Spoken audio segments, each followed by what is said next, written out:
Nestled high in the Rocky Mountains and broadcasting from the Pineapple to the Big Apple. As sure as the north wind blows and the South Sea flows, the Conspirati show begins now.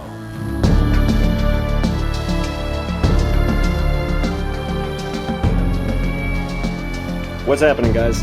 I got some pretty exciting news.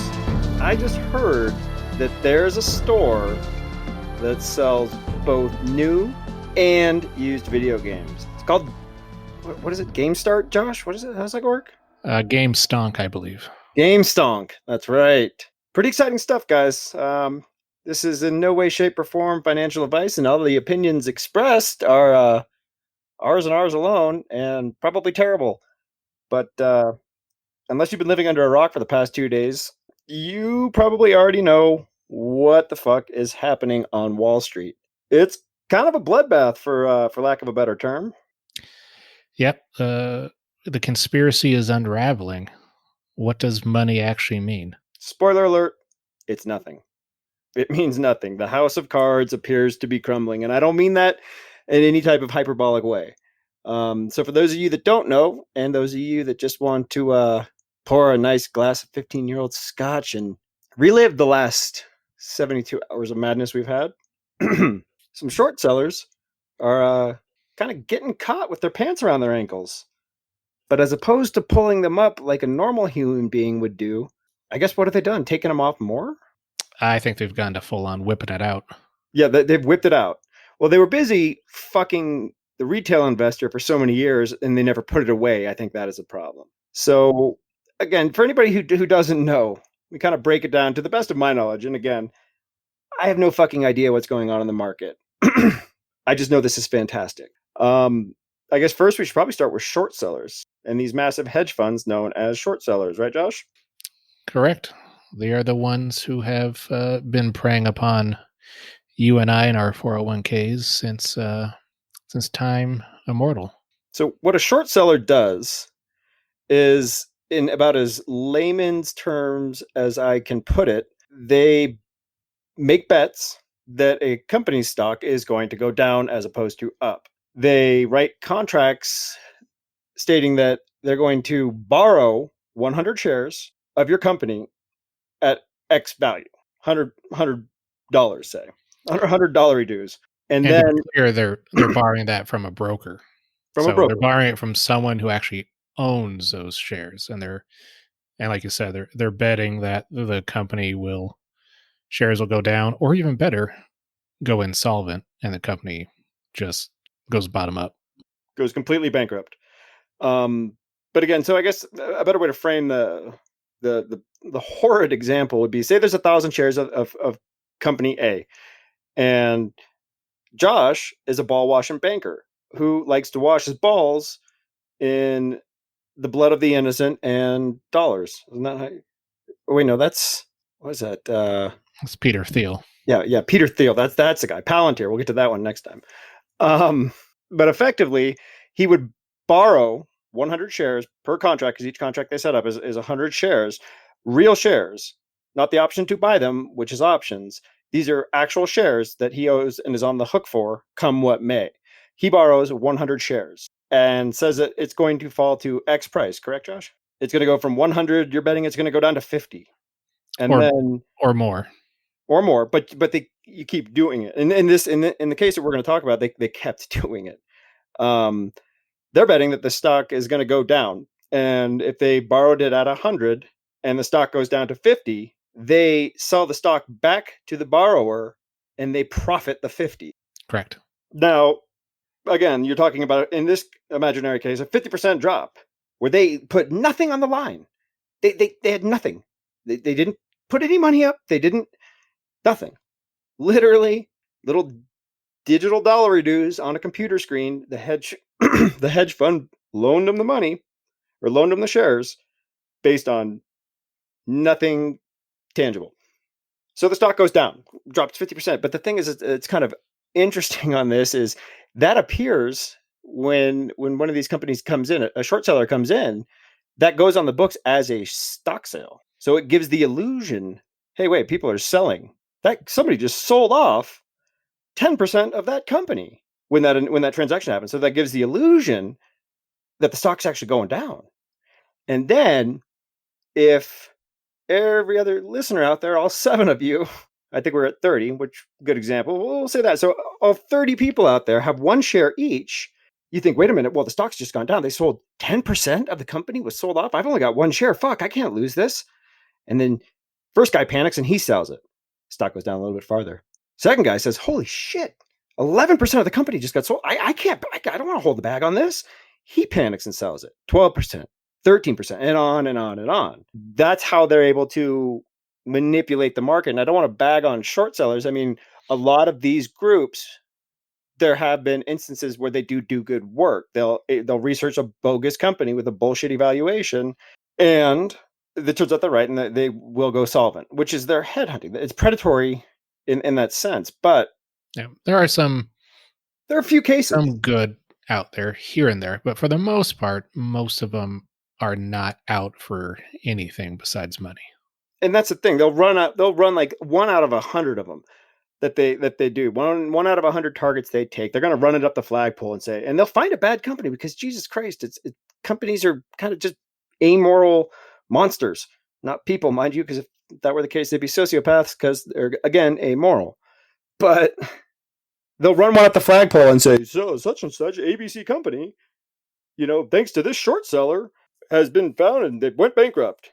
And the short seller looks like a hero, like there's some fucking wolf amongst, protecting, or sheepdog protecting the poor sheep from the wolves out there.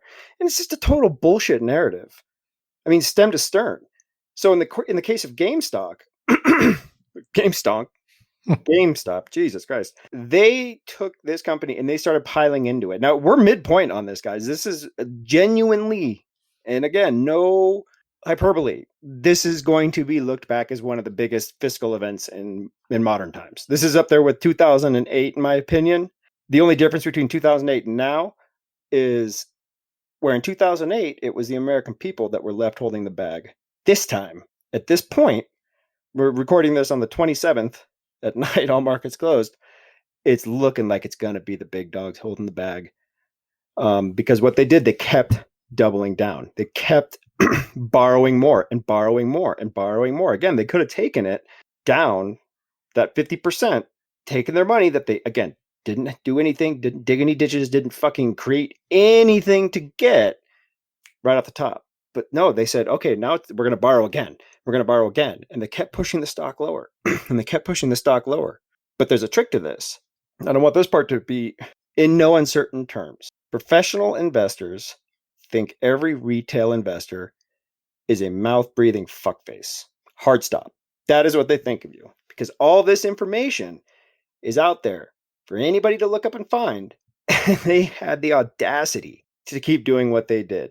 And over the course of doing what they did, again, with all of this information on what percentage of a company's shares are shorted, with all of this information out there for anybody to find, they said, fuck it, these guys are idiots. We just keep doing it. Because the only people that are going to look at it are their hedge funds and short sellers. We're all in cahoots together. No one's going to rat each other out because we'd all be fucked. They kept borrowing shares, and they ended up borrowing, in GameStop specifically, I think it was at 140% shorted. So what that means is that a few companies, and we'll name them in a bit, borrowed 40% more shares than what actually exist. So if there is 100 shares out there, and all you retail investors out there, you guys have, say, 90 of them, right? They still borrowed 140. So again, the 100% that is available, split up amongst retail investors and a few hedge funds, they continued to borrow, not accounting for what was already out there in the market, thinking the whole time, we can just keep pushing this thing down. These guys are paper-handed fucks, and they'll sell their shares when they get low enough, or we can push them into bankruptcy. We are never going to get called on this, and we can keep pushing it down. Because, again, the situation that they find themselves in right now is, well, guess what? A lovable group of miscreants on the internet, some beautiful sons of bitches on a very popular messaging board, Reddit. From there, you can find out what what sub it is, but there's a lot of fun to be had on this one. Just doing some good due diligence and some good sleuthing found out. And in no illegal way, which is the narrative they're trying to paste, just started talking about it. Hey, this company's really shorted. This is 140% short. If somebody were to buy these shares, they're going to have to pay us because they owe 140% of the shares. And again, to kind of break this down into small chunks, and I'm a fucking idiot, so me explaining this is probably painful, is as painful for you to listen to as it is for me to explain.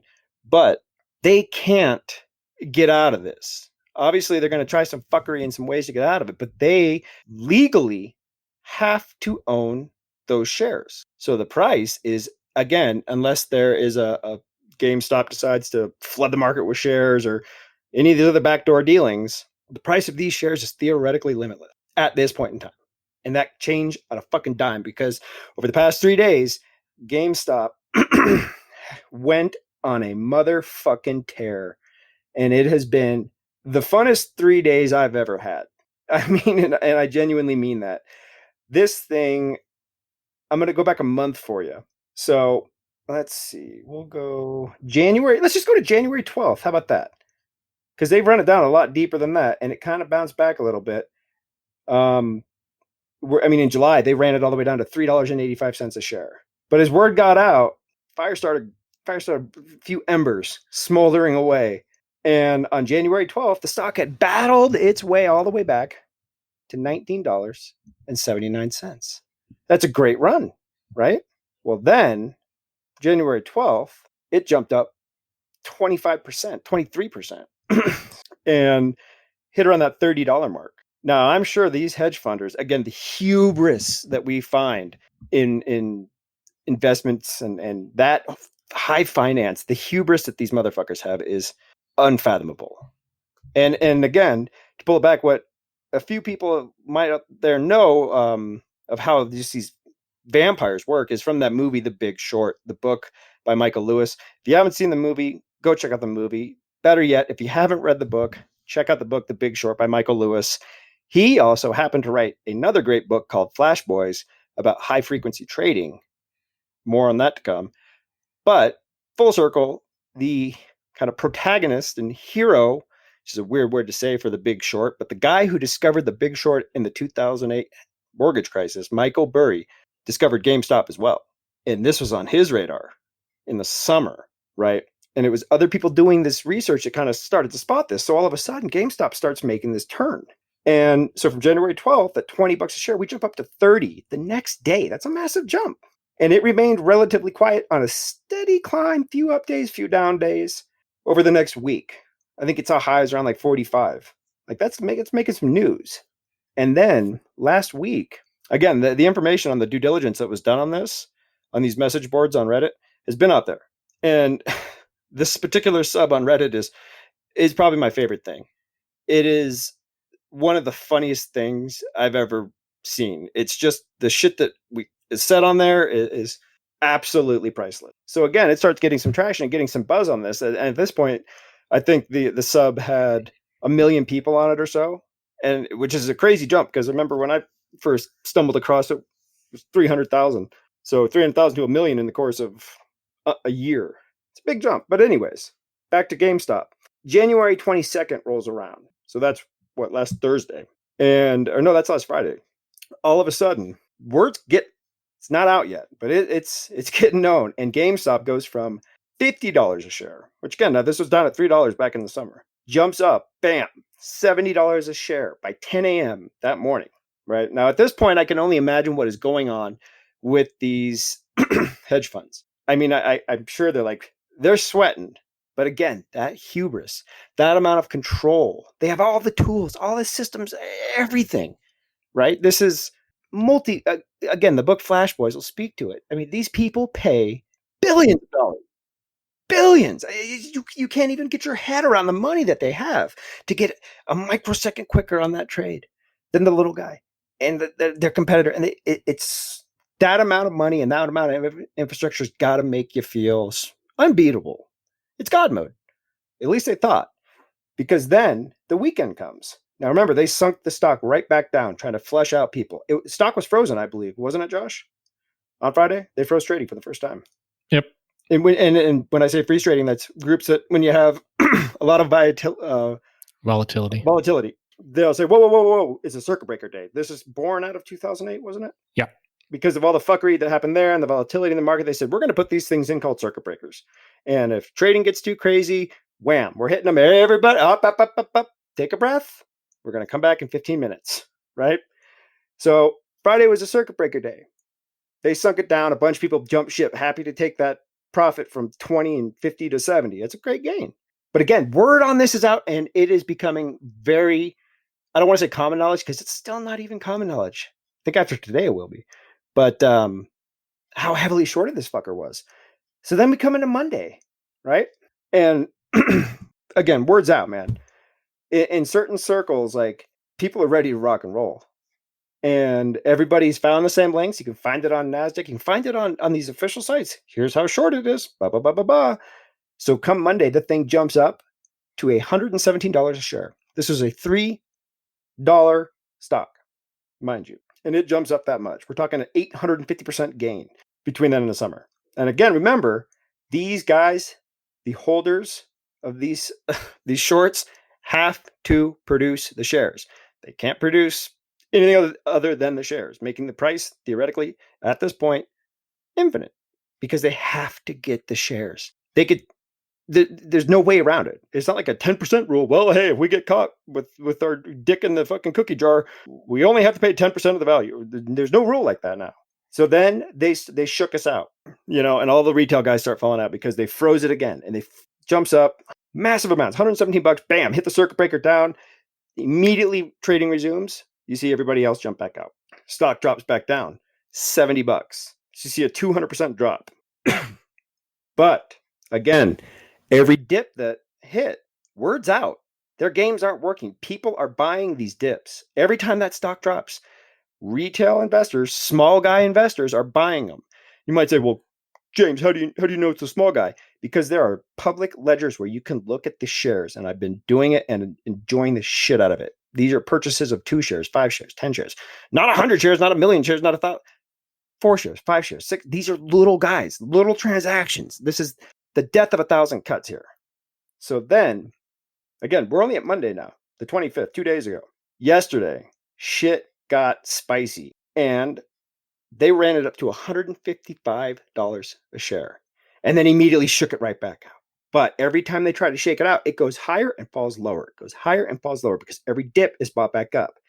And today, this fucker peaked at 371.82 at 8 o'clock in the morning. 1 hour into trading, this thing is at $372 a share.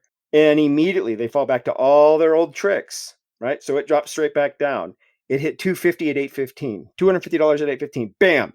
Skyrockets right back up to $371 at 9 o'clock. Every single dip is being bought. Now, after hours. Now, the market closes at 4 o'clock Eastern. There's after hours trading. So this thing closes out today at $363.84. Nobody is selling. Then, now, the entire time this is going on, you're seeing stories on all the major financial channels, all the major financial publications, and now it's even hitting mainstream today that a group of internet traders and blah, blah, blah, blah, blah are attacking this. We're going to get into that in a second. But what happened, they shut down a Discord group for this popular Reddit subgroup. They shut down the Discord group. They shut down the Reddit sub, which turns out they evil overlords didn't. That was a voluntary choice by the moderators of the sub, which I applaud them for the shit that they're doing right now. I can't imagine why not, but it's back up. So when they shut down Discord, this comes out all over CNBC and CNN and all this other shit. And they're blaming fucking hate speech because this group likes to call each other retard or fuckface or, gay bear or any of these terms that are trust me, farthest thing from hate. It's like I've said over many, many years, if I'm not talking shit to you, I don't like you. And that some of you out there will probably be able to agree with that. But to use that as the example when anybody with a fucking brain that could understand that a picture of a rainbow and an emoji of a bear followed by 10,000 rockets and then an eggplant and a squirt, like it's rocket ship emojis. It's internet. It's hive mind that has gotten in here and just To be fair, fuck. it is a not for safe work. Oh God, no. No, So. if you let your child on that sub, you're a monster. I mean, these are absolute degenerates. These are my peoples. I mean, so once they shut down the Discord server, which is an online chat forum, the stock plunged back down again. It went from 63. It dropped down to 200 and no, it dropped down. That time it dropped down to 275 because there was still pre-market of an hour. But the only type of pre-market that was out, that was available, was still retail traders could get in.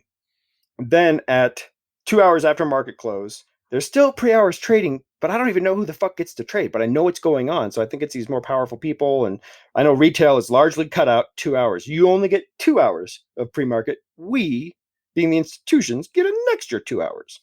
So they're still trading back and forth. They dropped the thing down to 200 and it was 230, 220. No, it was lower than that. Yeah, right now it's 292 as of but it bounced 10:30 Rockies time. But it bounced Yep. back to that from like 220. They just can't shake it. So this is all setting up. I've been talking a lot. Josh is going to kind of go ahead and break down really what I don't know. I guess how it came to be and how the internet has kind of been able to find solidarity where movements like Occupy and all these other things haven't.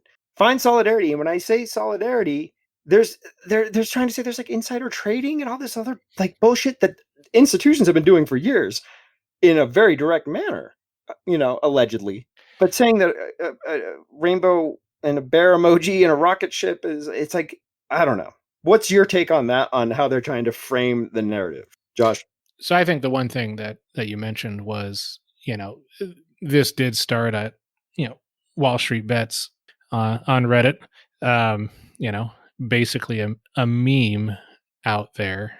And then you have, like you said, solidarity where you have everyday people just purchasing 1 share, 2 shares, fractional shares, and just hopping in to join in the train and actively enjoying watching these hedge funds and the folks with billions of dollars stumble over their feet and fail out, where you have people across all different creeds for the most part, libertarians, socialists, communists, anarchists, ANCAPs, conspiracy theorists like us, rooting, for the demise of a company that spends its time, raping the normal retail investor and actively trying to have a company go out of business, displace workers, and using all its advantages, as James mentioned, to make a profit. At least within my scope of folks that I converse with, everyone is rooting against the hedge fund, rooting for people because they know the jig is up. I think this is where people are learning, what these large, like James mentioned, companies that don't do really anything, don't produce anything. All they do is just, try and influence you and I to buy or sell a stock based off of what their needs are. And you're seeing people just rooting against it. Like you mentioned, Occupy, which was a great thing to see, but had no real tangible effect. This is something where everyone can go in there and say, fuck you, Wall Street. Now you're going to pay for once. Now you're going to hold the bag for once. I am not going to get as screwed as you're going to get screwed. I got people that I know that threw $60 in buying fractional shares just to keep it pumped up, just to watch these people squirm. And they're squirming. They are squirming. The real panic, I don't think we've seen yet either. And again, we're not advising anybody to go out and buy shares of anything in any way, shape, it's or form. Gambling 100%. And I think the other part too is that this is also allowing folks, I really hope, because in this podcast we've talked about following the money. the stock market is not reflective of the economy in the slightest.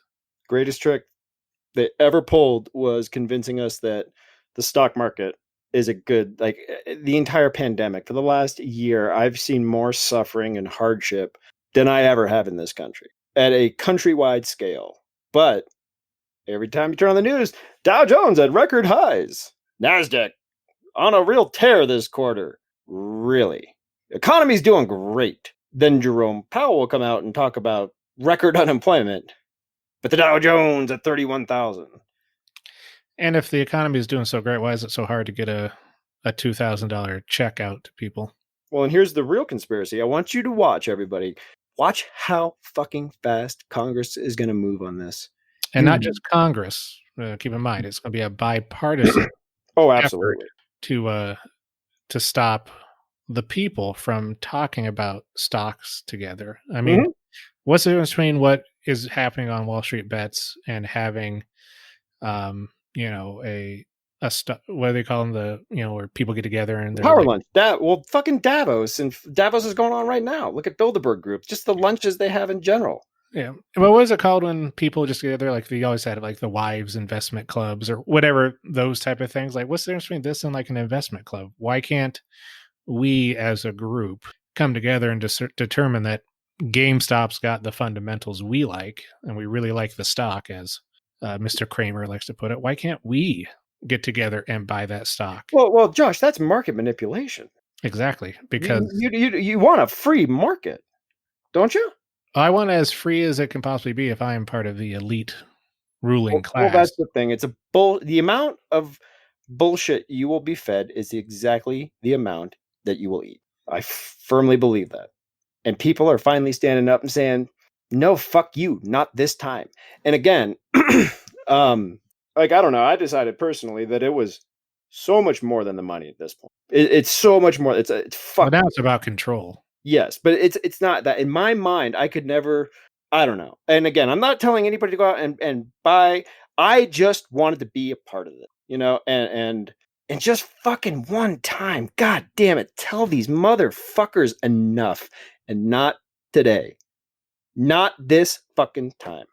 This time we win. The people win this time. Because again, I've panic sold so much stock. Oh, fuck, I've lost 10%. I can't do it.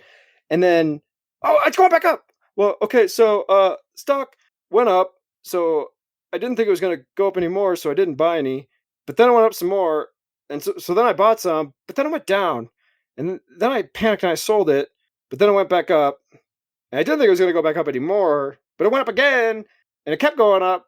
And it kept going up, and then I bought it, and then it went back down again. I've tried to catch that falling knife, and it's market manipulation from these massive groups that have the chip stack to make me nervous and panic, and make the common investor panic.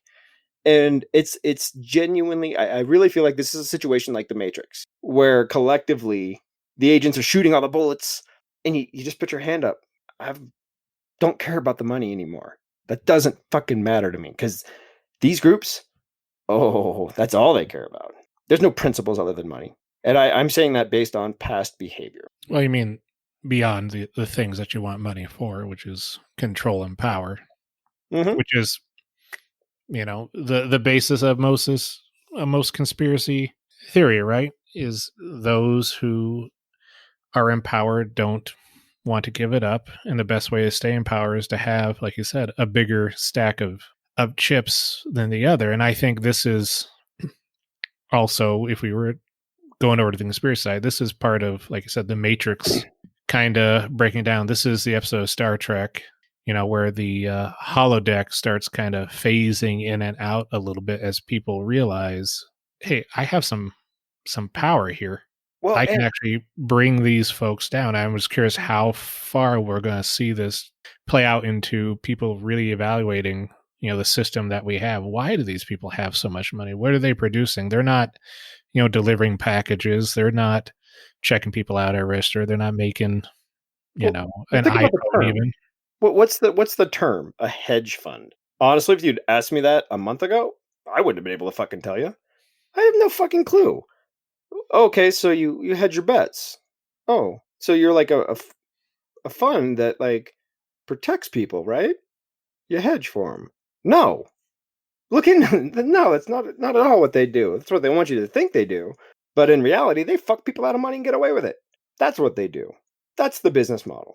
And again, just the simple fact that it's I honestly this again, not it's so hard for me to not like wax poetic about this because I knew people that literally bought a plane ticket, flew out to Occupy and sat there in New York and were, had to deal with pepper spray and all that shit, like spent their money to do that. And don't get me wrong, Occupy had the bankers' attention a little bit. They didn't give a shit and they quickly dismissed it.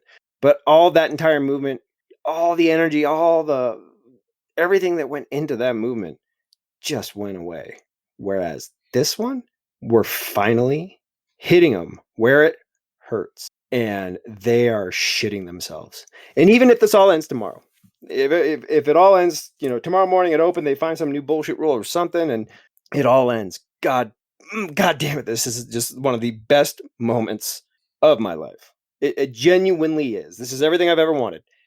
And I did it all in fucking sweatpants because there's a goddamn pandemic going on. We took their tools, their bullshit, and turned it right on its fucking head and used it against them. It's just I don't know, can 10,000 lemmings take out a T-Rex? But the question to me is, does this mean that for more than just the folks who are, researching conspiracies or, the 30 people listening to this podcast, does it lift the veil for more people to start looking? To me, what I'm interested in is, do they start looking deeper into, no, it's gotta, how they are getting fucked, right? Because there's conspiracy, there's military conspiracies, there's false flags, there's this, that, and the other. But some of the biggest conspiracies we have is that, our Congress critters are working for you and I, that they're not bought and paid for, that Goldman Sachs and anyone else who might have had, that were the exchanges that these hedge funds borrowed their stocks from, that now have to deal with having, an insolvent hedge fund. So they're not going to get all their money back because, they have to deal with it, that they aren't, calling up Biden, not calling up McConnell tomorrow to try and get new regulations in place to basically stop you from exercising your own power. Well, I mean, again, like, I've been, call it what you will, tinfoil guy for, a while now. And I think they use that term as a pejorative when it's like, I assure you the world is not flat. The QAnon thing on record from day one, like, well, that's a pile of horse shit, but lizard people, none of that shit. It's entertaining. I don't believe any of that. I believe in power as the conspiracy and the shit the power does to protect power. And it's difficult for me to talk. Anybody out there that if you're like me at all, you'll understand. Like, I've wasted so much time because it's fun. It's a fun thing to look into and to do. And I don't go for some guy sitting in a basement on a YouTube channel. I go into the actual voting records of politicians and follow money, and I really try to do good, diligent research on it so I can draw my conclusion, because the truth is a very important thing that's fleeting nowadays. But when I talk to people about conspiracies and factual shit that is going down where people are conspiring to keep power, their eyes glaze over, or you get oh, that's not real, you're just a conspiracy theorist. But then, take what happened with Epstein. All of a sudden, some shit that I'd said in passing a while before, like, yeah, Bohemian Grove, they do some fucked up shit there and weird shit. Who knows what the fuck these elites are doing? All of a sudden, Epstein comes out. And now that's our jumping off point for a globally accepted truth, that there was an elite ring of pedophiles, right? That's our jumping off point. So from that point, where can I get you to? If you know that to be true, you'll probably listen to some of the other stuff that I have to say that, again, I can back up with the absolute facts. Now we've got this, where people just didn't, I don't think people realized after 2008, because it's fucking complicated. The tranches and fucking quantitative easing and all these bullshit terms that when you actually look into, again, quantitative easing, look into that. That's the same kind of very similar to what we've got going on now, where how the fuck can you short more than exists? right? And quantitative easing is a thing where, again, it's just this inside club where they're able to lend money back and forth. And again, quantitative easing, I think we should do an episode on, and let us know in the comments if you want to hear us, talk about that and kind of do the deep dive on it as best we can. But you can show this as a real life example. Hey, did you hear about that GameStop thing on Wall Street? Because this is going to sink the whole market into correction, is my opinion at this point. Because what has to happen is these funds, they're having to sell their winners to cover this loss. So if they've been winning big on IBM or one of the other, good old boy, boomer stocks, all of a sudden, well, fuck, we need money now. We are in dire straits. We gotta buy those GameStop stocks to be able to. Exactly. Yep. So as they start liquidating their winning positions, guess what happens to those? Oh, they're selling IBM. IBM's going down. Why are they selling? And it's bringing everything down to the fucking point that the collective retardation of the internet is going to make it. Like, I was looking at positions and I'm like, this is fucking great. The S&P index is down 2%. The NASDAQ is down over 1%. All these blue chip stocks all down, down, down. AMC, the fucking movie theater in a pandemic, 300% today. Also a heavily shorted stock. Again, we're not saying to buy any of these, but you can look into some short stocks if you have any questions about it and make your own decisions. AMC, GameStop, BlackBerry, and Express, the clothing store. These are at record highs, soaring 200%, 100%, 300%. Meanwhile, IBM, Raytheon, Pfizer, the big dogs, the major indexes too, which is a bunch of stocks, bunch of companies, are all down, getting hammered. And meanwhile, I'm over here gonna slide on my new skinny tie that I bought at Express, drive down to fucking GameStop, pick up a copy of Modern Warfare 2, shoot over to the movie theater, and I'll call you on my BlackBerry phone at the end of it and let you know how my fucking day was. Because right fucking now, my day was pretty goddamn good. The question is, how long does it last after? Because you mentioned, the indexes being down, which means that there's some rich folks that are out there that are mighty pissed. Mm-hmm. And they're going to want their money back. And they are not going to care whether that becomes printed off the United States printing press, which seemed to jam up when, the pandemic started. Yeah, that's weird. How many checks there was? A 1,200. I don't think I even got one check. I got $50. Think about that, guys. Really think about this. We're a year into a pandemic. We have received $1,800. It took the $1,200 the first time. Now, keep in mind, you only received $1,800 if you were under a certain limit. You could have been leveraged to the gills, car payment, house payment. You're not getting that full amount. Nope.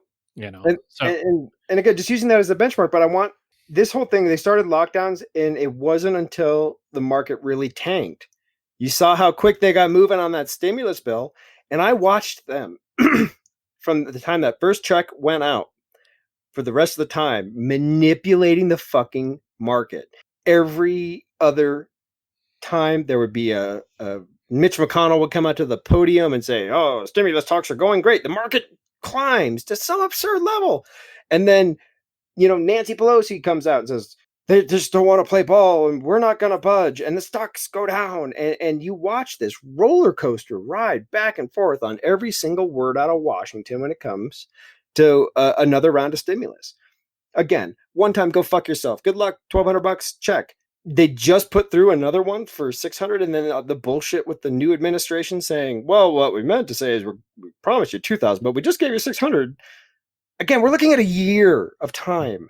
Now you watch how fucking fast these Congress critters click their motherfucking heels, and we see bipartisan support. I guarantee you, in this next, mark my motherfucking words, at any cost, this next stimulus bill that they're going to have to eventually pass, there will be a big chunk of it that has to do with this, if not sooner. If you see a stimulus bill get put through within the next month or so, watch. Guaranteed. Oh, even the next week or so. I mean, because this could sink the world. Because the Democrats have had all three houses or all three branches of Yeah, they government got the hat for trick. the last week. And you have Democrats in certain states saying, well, we don't want to really do this. And you have, Schumer and McConnell, agreeing to a power sharing, agreement. Yeah, remember, we'll vote Biden in and we'll push him to the left. Yeah, how'd Yep. that work out? And then checks will be out, immediately. And they're still debating it. They're talking about March. So the question is, who benefits from that? And that's where kind of the conspiracy comes in, and where this podcast comes in is, I know James and I aren't benefiting from them going slow, right? I mean, it only benefits them and their pocketbook by continuously, like you said, pushing the news out that, we're getting closer, and then you have the other side, sliding in there saying that, if James gets a $1,200 check, he's not going to go back to work because he has no motivation. He's just a lazy slug. Which, in all fairness, is a pretty he is, accurate description, but not for the next guy. I'm just speaking for me. So, you have to just sit there and look. And if this pandemic hasn't opened people's eyes to who is getting fucked and who is the fuckee, we've been taking it for so long, man. And it's not. It's just amazing to me. And if GameStop, if power to the players becomes power to the people. It's so perfect, Josh. God damn it. It's so perfect. This is the same company that I could walk into when I was fucking 16 and buy a goddamn copy of Call of Duty for $60, walk out, open it, walk right back in. Yeah, I'd like to sell you this. I'll give you $5. I just paid you. Oh, yeah. Okay, fine. $6 Disney dollar, game store dollars. Go. It's so perfect. You can't write this type of fiction. Oh, yeah. It's fantastic. Yeah, you buy a sports game, you pretty much have a sunk cost of $69.99 because that $70 game is only worth a penny. And I was the type of person that I had a bunch of friends that would always take their games back there and like take $10. I think I only did it once or twice because I just couldn't stomach it. It fell to some weird principled place in me where I'm like, no, fuck you, because I'm looking 2 feet behind you on that shelf, and the same game that you are offering me $3 for says $40 used right there, and I just wouldn't do it. They collected. I still have a bunch of PlayStation 2 games that I just would never fucking sell there because fuck you. That's why. Yeah, then they changed to the you'll get a little bit of bonus if you trade it in towards. Oh yeah, are you a points member? PowerPoint? What is it? Do you have the players pass or whatever it is? Yeah, pay a little extra. Give you a little bonus. Yeah, this is in all reality now. But just going back though, as happy as I'd be if this were to, open people's eyes, drop the veil, people start seeing and people start rejecting, corporate America and capitalism and such, I will feel a little disappointed that 400,000 dead people wasn't enough to do it. And watching your government sit there and basically say, let them eat cake, wasn't enough to open the veils. It's going to be a meme that would do it, but maybe that's the way it has to be, dude. It's our revolution. No guns. Just it is. It's perfect. Again, dude, we can enact real fucking change right now, man. Real change. Non-violent, not even protest. Beating them at their own sick fucking game in my goddamn sweatpants. And it's like I can't even put it into words. I'm feeling, again, this is like one of the greatest days of my life. Just looking at this has been one of the best rides ever. Win, lose, or draw at this point, man. It's dusted and gone or shiny and chrome because I'm Valhalla bound in this motherfucker. This is where they're getting hit where it hurts. Well, I think it's an inflection point. I just hope that we continue because, like you mentioned, you're going to see price stuff come out like, non-institutional investors, have to have a 10-second delay when they're buying stocks. We can't buy stocks as quick as anyone else. Mm-hmm. Meanwhile, again, read Flash Boys by Michael Lewis. He spells it out perfectly. Yeah. It'll make your head spin. Buying property just to be closer to an exchange. Not buying property like a $1 million home. Buildings. to be 6 inches closer than the other building, because that 6 inches put over fiber amounts to 1/1,000,000th of a second, which over these trades, it's baffling the level of sophistication that these groups have. But So, you look at the market, it's always been this way. It's well, I always mean, been the stack. yeah. There's a popular conspiracy out there that, I'll admit it, I said as fact, but realize it's not exactly the whole truth, and that's the part of the Rothschilds where during the war with England and France, Nathan Rothschild dispatched his riders back to the London Stock Exchange to give false messages that England had lost and Napoleon had won. And once that word hit the exchange, everything crashed, and he bought it for pennies on the dollar. And it was all some brilliant coup. And I guess it's not entirely true. Anybody out there can look into it more. I still need to do it myself, but Rothschild Battle of Waterloo is a good place to start. But you see it all the time. It's always been manipulation, because fear and panic of the little guy, it's just the tools they use. For all those, 1/1,000,000th of a second billion-dollar properties, those are great tools. But the fundamental tool that they use is fear and panic. And again, speaking only for myself, I'm past that point where I don't give a shit about the money anymore. It's not about that to me. This is about the emperor has no clothes. No, really, it's about revolution. I'm not really, talking government's default. I want people to wake up, and I want to see some real change enacted. This is the perfect emperor has no clothes moment. Right. But I think that's where, the revolution and the veil could get lifted, that money is bullshit, right? If money wasn't, to be honest, how could this happen? How could you have 140%, shorted company stock? Well, and even, think about this too, just with again, every American got, well, not every American, but say, for simplicity's sake, the little guy got a $1,200 check and a $600 check, and a $600 check per kid the first time, and I think a $600 check this. Again, pennies. Whatever. Pennies. And this statistic is pretty frightening. 33%, approximately, of the money on the U.S. books was created during the pandemic. That's a fucking sobering statistic.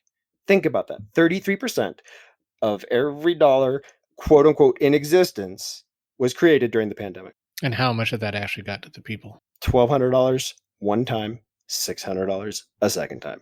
Hey, go fuck yourself. Why don't you buy yourself a cupcake and eat it? Like, this is the time. And it's just, when this thing goes, and it's gonna go, it's again, even though in theory there's no price to the stock, that's in theory. We know they change the rules of the game on the fly, and whenever this ride ends, and I think it's got another day or so, to be honest. I'm sure the SEC does, like ATF, can make up a regulation. There's no voting that needs to happen. All it takes is Goldman Sachs calling up the head of the SEC and saying, "I don't like it. Yep, I'm not making enough money." This was a real thing that was. I believe it was CNN that reported on it, and it was the president of the NASDAQ, and the NASDAQ. For those that don't know, if you've listened this far to me fucking rambling, you probably know what the NASDAQ is. But the CEO of NASDAQ suggested to halt all trading, to allow big investors to, quote, recalibrate their positions to combat Reddit users. Well, I'd like to recalibrate my mortgage. Can I do that? I'd like to recalibrate my foot in his ass. Like, what is that? To get out publicly and say, these are things that, like, again, the narrative has been that a bunch of fucking kids on Reddit have hacked the system, and it's just a bunch of retards talking shit, throwing rocket emojis, and saying, fuck you, diamond hand, dog. Let's go. And so then people just piled onto it and continued to say, fuck you. It's the zombie movie. But you got to really make sure you go out there, folks, on your social media, if you have it, your Facebook, but we don't recommend Facebook. Whatever it is that you have to go and look and see who of your leaders supposedly in government are upset that people have taken the initiative. Those are people you should be worried about. The ones that are talking about how, business can be impacted. And there's The only, so many tweets out there. the only businesses that are going to be impacted are these ones that do nothing except leech money off of our labor and the companies that have actual value. This is all money that doesn't exist. It's ones and zeros floating across the internet. There's a great comedian that I'd never heard of until it was actually Josh. He texted me a screenshot of this, and it's shit like this. It's John Field. So his comedian in his bio. I'd never heard of him, but I'm gonna check him out after this. He said, and I quote, "Oh, you're laughing at the hedge fund that got juked by Reddit? Well, they're bankrupt now, and you are laughing. Is it funny that a bunch of MBAs are out of the job? Can you laugh knowing that they're explaining to their investors that they were outmaneuvered by username potato in my ass?" I mean, it's so true.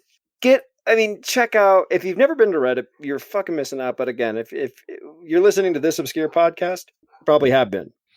Yeah, check it out. Look at who is out there with concern. Why is Biden monitoring the situation with GameStop? The only reason he'd be monitoring it is because cronies have called and said, I can't afford the fifth car for this month. I need you to put a stop to these people, these peons, from making money. And make sure that you don't sit there and look at someone like Elon Musk and go, oh, he loves it. Mark Cuban, he loves it. Well, that's something we should really talk about quickly. And I'm very anti-billionaire. I'm sorry. I don't think anybody who's pro-billionaire, fine, like I said, fuck it. You can have up to 5 billion. Anything over that, go fuck yourself. I'm sorry. It's just too much money for anyone to have. But there have been a few, and I kind of, talked about what you said, Josh, about watching your leaders that are anti this. Any politician worth their fucking salt that can lick their finger and hold it up to the breeze, and that's all they do, you'll see them changing their tune on this. So there's been a few billionaires, Elon Musk, Chatmouth, Mark Cuban. Chatmouth, I can't pronounce his last name, but he's been fantastic about this. He was on CNBC talking about it. He's like, no, fuck you. Little guy wins. They figured it out. They've been very pro this. They're like, I love, what did Mark Cuban say? Let me find what he said, because it was great. It's one of those things that I don't know if I believe him, but he says, and I quote, I gotta say, I love what is going on with hashtag wallstreetbets. All those years, high-frequency traders front-running retail traders. Now, speed and density of information and retail trading is giving the little guy an edge. Even my 11-year-old traded with them and made money. So part of me is like, oh, are you just saying that because you don't want people with pitchforks showing up at your door when this whole thing goes down? Do you want to be like, oh, I was on your side? Or do you generally mean that? It's, again, I think the type of person that would achieve that type of success is some weird brain shit going on there. You're insanely driven, and I don't know if you can I think Cuban got lucky with the .com bubble. Yeah, and at the right time. He's a hustler. He's a super ambitious guy. He does kind of remind me of Silicon Valley. Yeah, internet, radio, on the internet. Getting my fucking comma back. What was that guy's name? If you haven't seen Silicon Valley, watch it. Well, that's really how Cuban actually made his money. Yeah, exactly that. Yeah, but no, Russ Hanneman from Silicon Valley kind of reminds me a bit of him. But watch what the politicians do. You're going to start to see him say, if you start to see any, conservatives or of course you'd expect this bullshit from AOC, the goddamn predator posing as a house pet. That one is. Yeah, why didn't you force Medicare for all vote? Interesting. You sure capitulated real quick. But you'll start to see people tweeting about this. Again, look on Twitter, look up these hashtags, and here's what I want you to do. I want you to go to the mainstream media sources, type in GameStop, and just read the headlines, and you'll see how they're trying to frame this. Yeah, These I mean, motherfuckers got caught. they're basically framing it that, it's unacceptable market manipulation. But as we pointed out, 2008, we were all there when all these assholes gambled the entire economy and took us down a black hole where we had to go and bail them out. And they are pissed that we are taking some of that money they've probably took from that and went and invested, because they didn't get punished at all for dicing up mortgages. Golden parachutes. They're not, you don't see anyone really kind of complaining about Amazon's profits during this pandemic, Microsoft's profits during this pandemic. And But again, yet, not to lump them. but yet you and I make $100. Someone makes $1,000. Someone may even just enough fucking Wall Street to pay for, medical treatments, pay off their student debt. And yet the people are the bad.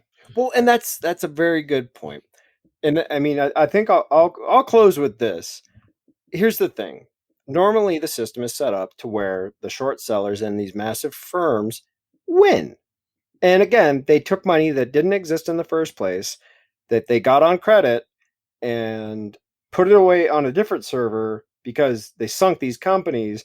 And then the money that didn't exist, that they got on credit, that they just stashed on the other server, its only job is to what? Well, borrow more money that doesn't exist on a server, move it to that server.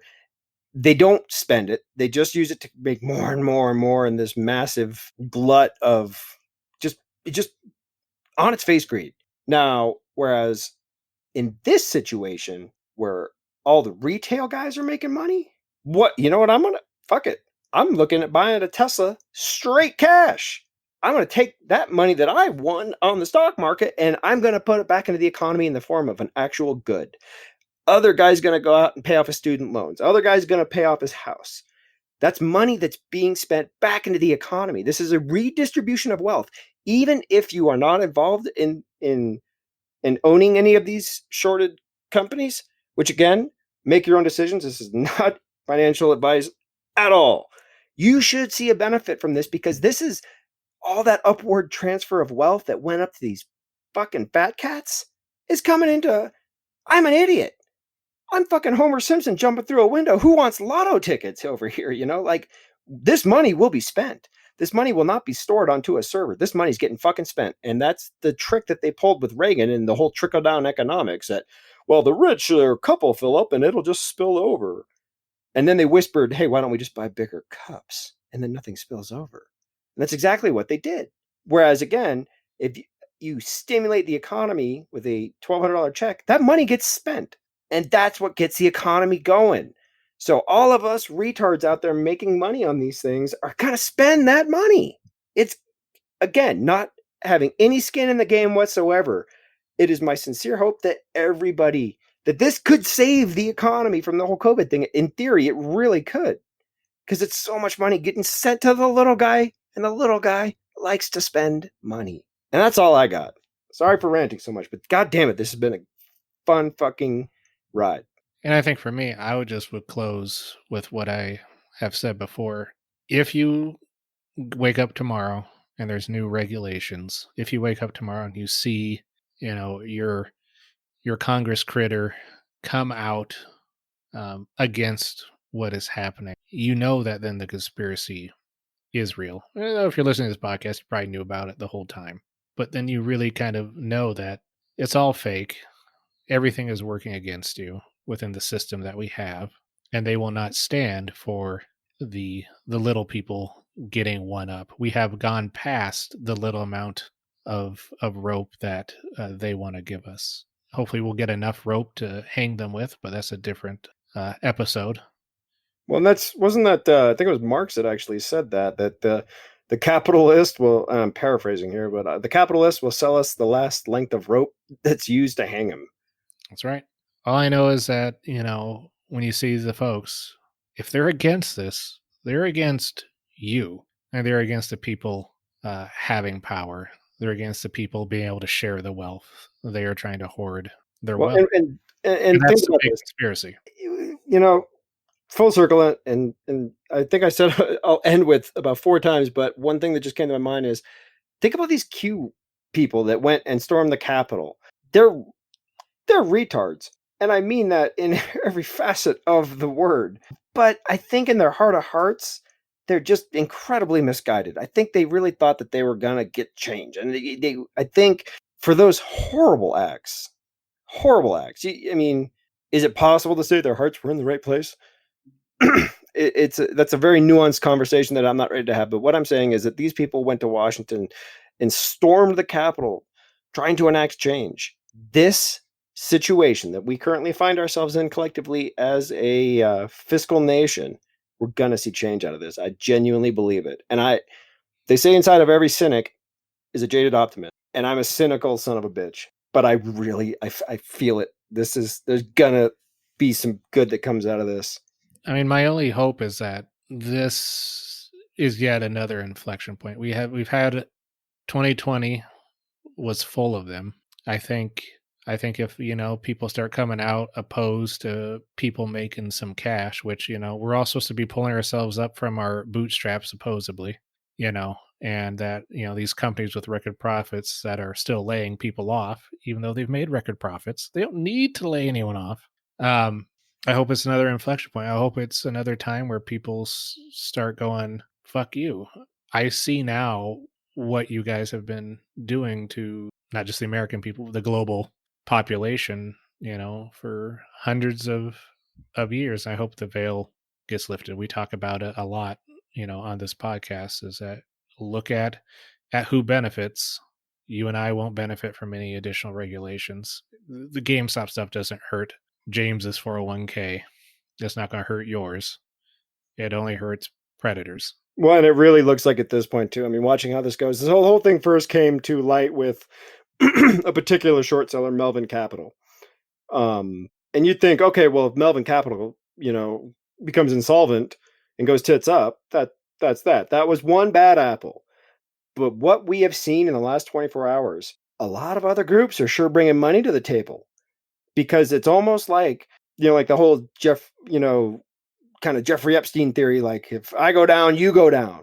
It's like they had this sort of deal because all these hedge funds are coming in from all over the place. And it's this is it, guys. This is David Goliath type shit. And so far, for the last 2 days, little guy's winning. So until we find out how this roller coaster ends, man, look into it, talk about it.